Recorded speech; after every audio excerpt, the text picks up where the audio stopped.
In 2024, the Engineering and Science Admissions Test was introduced, and it became the primary admissions test used by the UK's top universities for science and engineering degrees. It's a pretty broad test that's able to cover all the core scientific degrees that universities teach, so it's important to be aware of how it works and how you can best approach it. In this video, we're going to learn more about this test, including how it's taken, what it tests, and who needs to take it. Let's get started.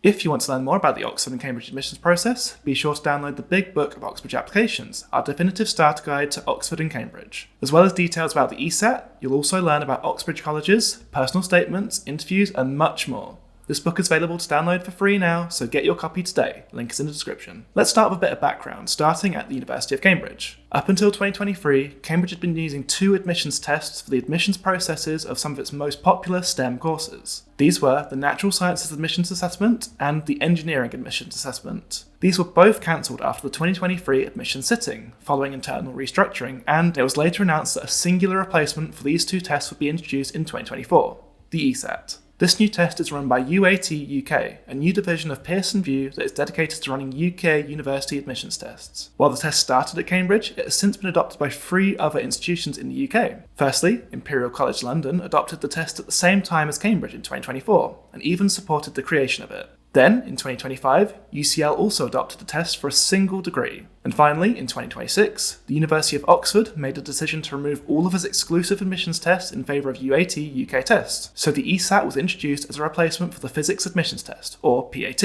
Of course, the test also has potential to be adopted by even more universities in the future. The ESAT is essentially an altered version of the NSAA. In the ESAT, there are 5 unique subtests available covering different areas of STEM: Mathematics 1, Physics, Chemistry, Biology, and Mathematics 2, or Advanced Mathematics. Applicants don't need to complete all of these though. Mathematics 1 is essential for everyone, but applicants will then need to complete up to 2 additional subtests in the same sitting. These will either be chosen by yourself or predetermined based on the course you're applying for. Each subtest features 27 multiple choice questions and lasts 40 minutes, so the test can last up to 2 hours. Every question is multiple choice, with up to 8 answer options available. As the test is run by Pearson VUE, it's entirely computer-based, though erasable sheets are provided for working out. The test is scored on a scale between 1.0 and 9.0 based on the conversion of your raw marks. So, who has to take the ESAT? It was initially assumed that the test would just be for applicants of the 4 courses that were covered by the NSA and ENGA at Cambridge: Natural Sciences, Engineering, Chemical Engineering, and Veterinary Medicine. While these courses all require the ESAT, there are now plenty of other degrees that require it as well. Firstly, let's look at Imperial College London. Imperial primarily uses it for its many engineering degrees, including aeronautics, chemical, civil, design, electrical, and mechanical. For UCL, it was only assigned to electronic and electrical engineering in 2025, and no new courses have been added since. Lastly, we have Oxford. This is the most recent university to take on the test, and the list of required subjects is the same size as Cambridge's. The ESAT replaces the PAT for engineering science, physics and philosophy, while also replacing the biomedical sciences admissions test for biomedical sciences. Oxford also teaches chemistry and biology, but these courses have never had an admissions test. The ESAT would be a pretty good fit for these courses, so it may be introduced in future admission cycles. So quite a few universities are using the ESAT now, but how do they actually use it? For Oxford and Cambridge, the test results are most important during the interview shortlisting phase, although they do play a part in the final decision-making process as well. The results are used alongside the applicant's grade profile and UCAS application, followed by their performance in the interview, and it's all used to try and obtain a full understanding of their capabilities and suitability for the course. Imperial uses it in roughly the same way, although not every course will interview applicants as extensively as Oxbridge. UCL doesn't interview applicants for its electrical engineering degree, so the test results are just used in the final decision-making process there. Remember that some of these courses have set subtests for applicants to complete. This mostly applies to engineering degrees at Cambridge and Imperial,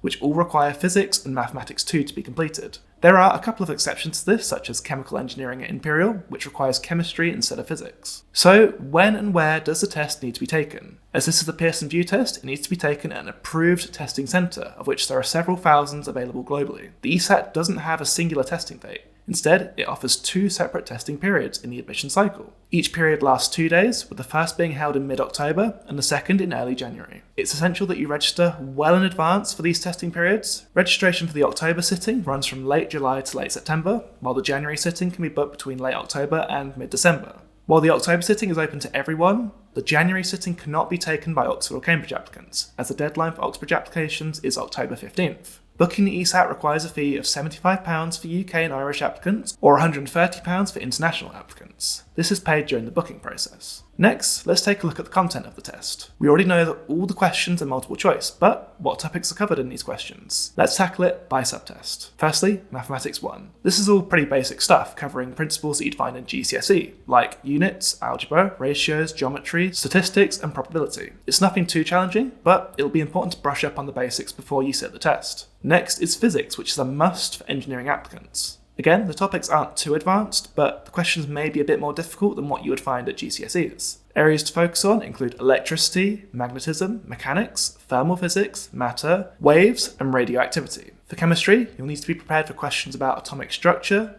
chemical reactions, quantitative chemistry, rates of reactions, metals, and more. Also, be sure to confirm your knowledge about the periodic table. Biology is the only subtest that isn't essential for any degree, but it would still be relevant for degrees like natural sciences and vet med. Key topics include cells, inheritance, DNA, gene technologies, variation, enzymes, animal physiology, and ecosystems. Finally, we have Mathematics 2, which is the most advanced subtest in the ESAT. The areas covered are close to A-level material, including sequence and series, 2D coordinate geometry, trigonometry, differentiation, exponential and logarithms, integration, and graphs of functions. Revising these topics will be one of the first steps of your preparation, but there is plenty more that you can do to ensure you're ready for the test date. Most crucially, you need to ensure you're regularly practicing with both standard practice questions and full mock exams. Obviously, you should be focusing on your subtest for this, as there's no point in practicing questions that you won't be completing in the final test. If you can choose your subtests but are unsure which ones to take, first consider which one would be the most relevant for your course or career aspirations. If you're still not sure, try some questions from each to see which one you feel the most confident in. As for sourcing questions, ESAT test takers thankfully have a huge bank of past papers available thanks to the NSAA and the ENGA. While these tests aren't one-to-one with ESAT, they still provide a large number of practice questions to work through, usually with worked solutions available. There are also a couple of official ESAT practice tests which showcase the actual test format, but this is much more limited. If possible, we'd recommend investing in an ESAT question bank, as these provide hundreds of additional ESAT-styled questions, presented in a realistic format. Before you start preparing, we would always suggest creating a plan of attack. It's important to organise your time and materials so you don't have to worry about these things during your actual revision sessions. It helps to prevent burnout and will generally make each preparation session much more focused and effective. So, that covers all of the essential information you need to begin your ESAT preparation. Now it's time to get started and ensure that you can achieve a competitive score on your test. If you're interested in learning more about the ESAT, including more details on its scoring and result system, we have in-depth guides available on our website, which you'll find linked in the description. While you're there, also be sure to check out the Big Book of Oxbridge applications, available for free through the link in the description. Thanks for watching, and be sure to subscribe so that you can learn even more about Oxbridge and UK university applications.